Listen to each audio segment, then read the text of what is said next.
시편 45편 말씀은요, 시편의 아가서라고 하는 말씀입니다.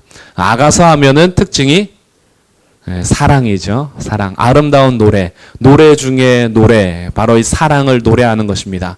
왕과 왕후가 결혼을 하고 사랑을 나누는 것을 아름답게 표현한 것이 아가 1장부터 8장까지라면 시편 150편 중에서 이 45편 이것이 왕과 왕후의 결혼의 이야기를 다루는 아름다운 사랑을 표현해 주고 있어요. 그래서 이것을 이 부제를 보니까 고라 자손의 마스길이라고 하죠. 이 마스길이라는 것은 교훈입니다. 교훈. 그래서 고라 자손이 교훈을 담아 쓴 시가 바로 45편입니다. 이제 마스길이라는 표현이 나오면 이거는 교훈적인 시구나라고 하시면 되겠어요. 그리고 이 45편은요. 또 150편 중에 메시아를 예언하는 시가 7편 있습니다. 그 7편 중에 45편도 한 편이 돼요. 그러니까 이것은 앞으로 오실 메시아에 대한 노래이기도 하구나라는 것을 기억하시면 되겠습니다. 그래서 45편은 왕과 왕후의 아름다운 결혼을 얘기해 주면서 동시에 앞으로 오실 메시아를 노래하고 있으니 이 시는 신약을 살아가는 우리들에게 조금 더 밝히 알려주는 그런 예수 그리스도와 교회의 관계를 드러내주는 시이기도 합니다. 교훈을 담아서 계속해서 노래가 불려졌던 그런 찬송시가 되겠습니다. 오늘 간략하게 한번 살펴볼 텐데요. 그러면 이 왕후를 맞이하게 되는 왕의 아름다움이 묘사되고 있는데 왕의 아름다움을 크게 4가지로 구분해서 이 노래를 하고 있어요. 먼저 2절에서는요. 왕이 얼마나 인격적인가라는 것을 노래하고 있습니다. 왕이요. 날 때부터 사람들보다 아름답답니다. 이 특별한 사람이에요.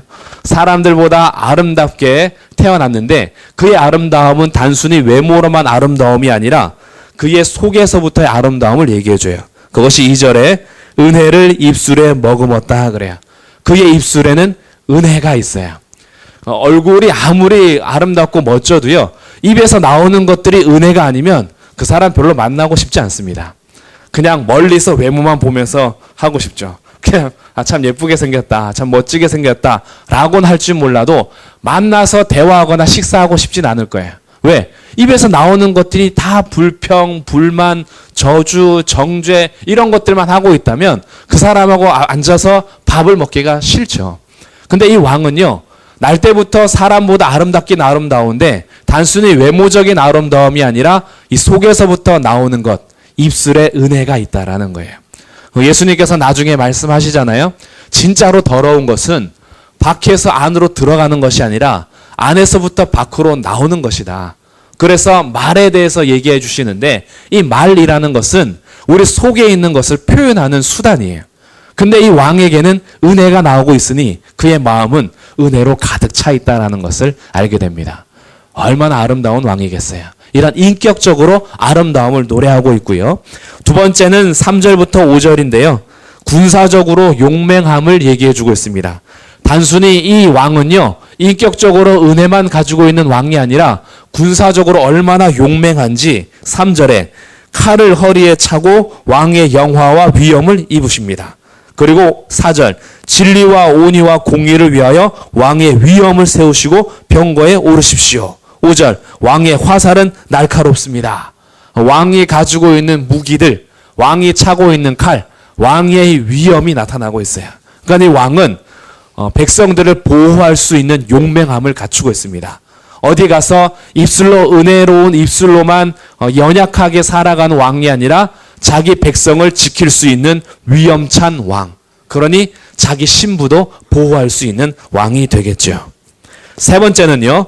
이 그의 통치를 찬양하고 통치의 아름다움을 얘기해 주는데 그것이 6절과 7절입니다. 이 왕의 통치는 공평하며 정의롭습니다. 그래서 6절에 하나님이여 주의 보좌는 영원하며 주의 나라의 규는 공평한 규입니다. 왕은 정의를 사랑하고 악을 미워하십니다. 이 왕은 정의와 공평이 있는 왕인 거죠. 이 왕이 군사적 용맹도 있어요. 속으로 은혜가 있어서 입술에 은혜가 있어요. 근데 이 왕이 악을 좋아하고 불의를 기뻐하면 안 되겠죠. 이 왕은 악을 미워합니다. 용맹함 가지고 정의를 지키는 거예요. 공평한 그 삶을, 그 나라를 세워가는 겁니다. 그러니 이 왕이 그렇게 아름다울 수가 없어요. 마지막 네 번째는 8절입니다. 왕의 모든 옷은 모략과 침향과 육계의 향기가 있다. 그가 입는 옷마다 향이 난다라는 거예요. 이 향이 난다라는 것은 뭐냐 하면 그의 삶이 향기롭다라는 거예요. 그의 옷이 향기로워요. 그러니까 네 번째 그의 아름다움은 생활 면에서도 아름답다. 은혜가 속에서부터 입술에 있죠. 군사적으로는 용맹하니 지킬 수 있죠. 통치는 정의롭고 공평하니 사람들이 너무나 감사하죠. 그런데 이 왕은 생활 면에서도 모든 옷에 향기가 나요. 그리고 그는 즐거워할 줄 압니다. 뭘 즐거워하냐 하면 상하궁에서 나오는 현악은 왕을 즐겁게 합니다. 그는 노래를 같이 부를 줄 아는 사람이에요. 삶 속에서 함께하는 거죠. 백성들과도 함께하고 신하들과도 함께하고 음악과 함께하는 아름다움이 있는 왕이 바로 이 여기서 소개되는 왕입니다. 이런 왕이 되셔야겠죠. 남편분들께서. 그리고 이런 왕 같은 사람이 내 신랑이라면 정말 감사하죠. 그러면 이 왕을 맞이하는 신부는 어때야 되는가? 이 왕을 맞이하는 신부의 자세가 하반절에 이제 나오는 거예요. 우리 10절과 11절만 볼 텐데요. 9절부터 15절까지가 신부에 대한 얘기인데 10절과 11절 먼저 신부의 자세 첫 번째는요 10절입니다. 함께 읽어보겠습니다. 시작. 딸이여 듣고 보고 귀를 기울일지어다. 내 백성과 내 아버지의 집을 잊어버릴지어다. 첫 번째는 잊어버려라 라는 거예요. 신부의 자세. 뭘 잊어버리냐 하면 내 백성과 내 아버지의 집을 잊어버리래요. 이것은 부모와의 연을 끊어버리고 너의 태어난 고향을 완전히 끊어버리고 잊어버려라 이런 뜻이 아니라 하나님께서 결혼을 제정하실 때 결혼에 대해서 말씀하실 때 창세기서부터 하신 말씀이 있어요. 먼저 둘이 연합되기 위해서는 떠나야 할 자리가 있습니다. 내 부모를 떠나 둘이 합하여 한 몸을 이룰지어다. 이제 이 신부는요. 자기가 그동안 속해 있던 아버지에게서 떠날 줄 알아야 돼요. 자기가 속해 있던 백성들과 고향 땅으로부터 떠날 줄 알아야 돼요. 왜냐하면 자기에게는 새 주인이 생겼어요. 자기에게는 새 삶이 생기는 겁니다. 그래서 내 백성과 내 아버지의 집을 잊어버리는 그 삶은 새로운 삶을 시작하는 삶이라는 거죠. 그러니까 신부의 자세는 이러해야 합니다. 신랑을 맞이했는데도 계속 옛날을 그리워하고 있어요. 신랑을 맞이해놓고도 계속 옛날이 좋았어. 내 아버지는 안 그랬는데 내 고향 땅이 좋았어. 그러고 있으면 안 되는 거죠. 이제는 새로운 왕을 맞이한 겁니다. 새로운 신랑을 맞이한 거예요. 그렇다면 새로운 왕과 새 신랑과 함께 삶을 살아가며 둘이 한 몸을 이루어야지 계속 옛날 생각만 하고 있으면 안 된다. 이것이 신부의 자세 첫 번째입니다. 두 번째 자세는요. 11절이에요. 그리하면 왕이 내 아름다움을 사모할지라 그는 내 주인이시니 너는 그를 경배해라. 신부가 해야 되는 것은 신랑을 내 머리로 알고 그를 경배하는 것. 이 경배라는 단어가 신랑에게도 써졌다라는 것이 우리로 하여금 의아함을 좀 나타내기도 하는데 하나님께서 세우신 이제 법칙과 질서인 거죠. 하나님께서는 남편에게 복종하고 남편을 섬기고 따를 것을 말씀하세요. 그래서 그 남편을 통하여서 하나님의 통치가 이루어지기를 약속하는 거죠. 그런데 이런 경배를 요구하는 그런 왕이요. 앞에서 봤던 왕이에요. 그러니 사실은 이 남편이 하나님 앞에서 제대로 이런 아름다움만 갖추고 있으면 옛날 거 금방 잊어버리죠. 떠나온 집 그리워하지 않습니다. 그리고 남편을 섬기는 것 어렵지 않아요. 문제는 나도 신부로서 제대로 되지 않았는데 신랑도 신랑으로서 제대로 되지 않았던 것을 볼 때 그때부터 우리들은 서로 너는 나한테 복종해야지, 너 나를 섬겨야지, 당신은 나를 목숨 다 바쳐 사랑해야지. 어떻게 그럴 수 있냐? 이게 서로 싸움이 되는데 주님께서 허락하신 아름다움은요. 서로에게 대한 아름다움이 있어요. 왕은 왕으로서의 아름다움이 있고 왕후는 왕으로서의 아름다움이 있는 겁니다. 이런 아름다움을 갖춰갈 때 약속된 것이 16절과 17절 그 나라가 영원할 것이다 라는 거예요. 왕의 아들들은 왕의 조상들을 계승하게 되고요. 왕이 그들로 온 세계 군왕을 삼고요.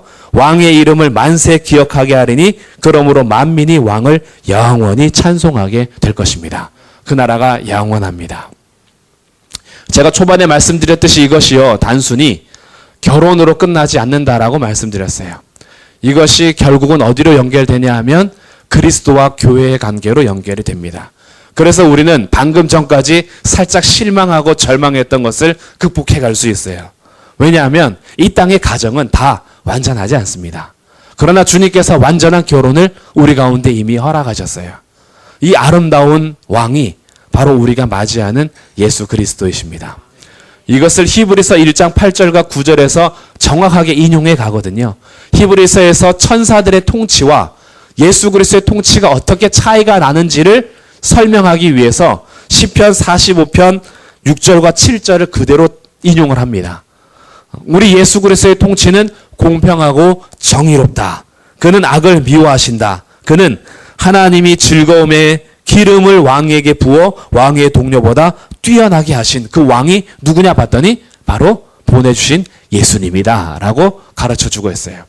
그러니 이제 이 왕을 맞이하는 신부인 우리들의 자세가 중요해집니다. 왜냐하면 시편에 기록된 이 왕의 모습은요, 이것보다 더 아름답게 오신 예수님이세요. 예수님은 정말 사람들보다 더 아름다우실 뿐 아니라 그의 입술에는 은혜가 있고요. 그에게는 위엄이 있습니다. 자기 백성들을 지키는 용맹함이 있고요. 예수님에게는 정말로 공평과 정의로운 통치가 있습니다. 예수님의 모든 삶은 향기로워요. 그의 십자가에 죽기까지 하나님께 복종한 그의 삶은 오늘도 우리들에게 구원의 향기로 계속해서 전해지고 있어요. 우리를 맞이한 왕은 시편에 기록되어 있는 왕보다 사실은 훨씬 더 위대하고 아름다우신 왕입니다. 그럼 우리 신랑에는 흠이 없어요. 그럼 이 신랑인 예수님을 맞이하는 신부인 교회가 갖춰야 될 자세가 중요해지겠죠. 그래서 우리에게 10절과 11절이 다시 중요해지는 겁니다. 우리의 신랑인 왕은 완벽합니다. 그러면 이 왕을 맞이하는 나는 어떤가? 나는 첫 번째, 옛 땅을 잊어버리고 있는가라는 거죠. 하나님의 은혜로 예수님의 신부가 되었습니다. 교회가 되었어요. 교회가 되고 거룩한 성도로서 신부로 살아감에도 불구하고 여전히 옛 고향, 옛 아버지의 집을 그리워하는 육체적인 정욕과 쾌락이 우리로 하여금 날마다 붙들고 있지는 않은지요. 예수님의 말씀을 따라서 순종해야지라고 알면서도 하나님의 뜻대로 살아야지 결단하면서도 옛것을 버리기가 싫어서 여전히 그 아버지의 집에 내 미련을 버리지 못하는 것. 여전히 내가 옛날에 누렸던 그 즐거움, 옛날에 내가 그래도 즐거워했던 나의 육체적인 정욕, 내가 여전히 이 땅을 버리지 않고 포기하지 않는 신부의 모습은 아닌가. 이제 이것을 잊어버리셔야 돼요. 예수님께로 돌아오기 전에 옛사람의 습관을 벗어버리는 겁니다. 끊어버리는 거예요. 옛날에 나의 정욕적인 삶과 모든 탐욕의 옷을 벗어버리고 오직 그리스도로 옷 입으셔야 됩니다. 주님께서 입혀주신 옷으로 우리를 순결하게 가꾸어 가야 돼요. 거룩함을 상실하고 우리가 여전히 순결함을 잊어버리는 그런 신부의 삶이 아니라 우리 신부의 삶은 순결하고 거룩하게 이제는 하나님의 뜻에 맞추어서 예수님과 연합된 삶을 살아야 할 것입니다. 우리를 끝까지 어렵게 하는 건 이런 거예요. 예수님을 따라가면서도 옛날 게 자꾸 생각이 나요. 예수님만 따라가야지 결심하면서도 자꾸 옛것이 생각이 나고 세상이 좋아요. 우리는 사실 죄를 즐거워하는 사람들이거든요. 죄가 즐겁습니다. 이 죄라는 것이 주는 정서적인 만족이 있어요. 이 죄라는 것이 주는 육체적인 쾌락이 있어요. 오감을 만족해 하는 것이 있거든요. 이 죄라는 것이 나의 그동안 삶의 습관에 따라서 습성에 따라서 여전히 안전하게 하는 것 같은 그런 나의 이 습관의 터가 있습니다. 이것을 끊어버리면 죽을 것 같아요. 금단 현상이 일어나는 것처럼. 평생 내가 끊지 못했던 이 죄로부터 끊으려고 하면 금단 현상이 일어나니 이거 죽겠다라고 싶어서 자꾸 옛날을 그리워하는 경우가 있는데 신부는요, 이제 옛날 것을 잊어버리고 끊어야 된다라는 거죠. 그 다음에 11절, 그렇게 할 경우에 약속된 게 있어요. 아까 제가 말씀드리지 않았던 건데 11절에 왕이 너의 아름다움을 사모할 거다. 우리가 내 백성과 내 아버지의 집을 잊어버리고 옛것을 끊어버리고 살아갈 때 내가 사모했던 것을 끊어버리려고 하면 이제는 왕이 나를 그 아름다움을 사모하게 돼요. 나를 위해서 신부가 자기의 옛 삶을 끊어버리고 나에게로 올인하고자 하는 그 아름다움을 왕이 인정해 주시는 거예요. 왕이 품어주시는 거죠. 세상의 사모함을 동경하고 계시다면, 세상의 사모함을 끊어버리면 누가 나의 아름다움을 사모해 주느냐? 하나님께서 나의 아름다움을 사모해 주신다라는 거예요. 이것이 진짜 우리에게 영광인 거죠. 그러니 이제 우리가 해야 될 두 번째는 11절 끝에 너의 참 주인이신 예수님, 너의 신랑이신 예수님 오직 그만 경배할지어다. 이제 신부로서의 우리의 삶은 오직 주인이신 하나님 예수님만 섬기는 삶, 경배하는 삶이 되어야 할 것입니다. 이것이 오늘 왕의 결혼식, 이 왕과 왕후의 결혼식, 아름다운 아가서, 시편의 아가서를 통해서 알게 되는 교훈입니다. 오늘도 우리의 신랑은 완전하시고 아름다우십니다. 이 완전한 왕께서 나를 신부 삼아 주셨으니 교회로서 옛것을 벗어버리고 오직 예수님만 경배하시며 하나님께서 우리 아름다움을 인정해 주시는 그런 신부의 삶을 사시기를 주님의 이름으로 축복합니다.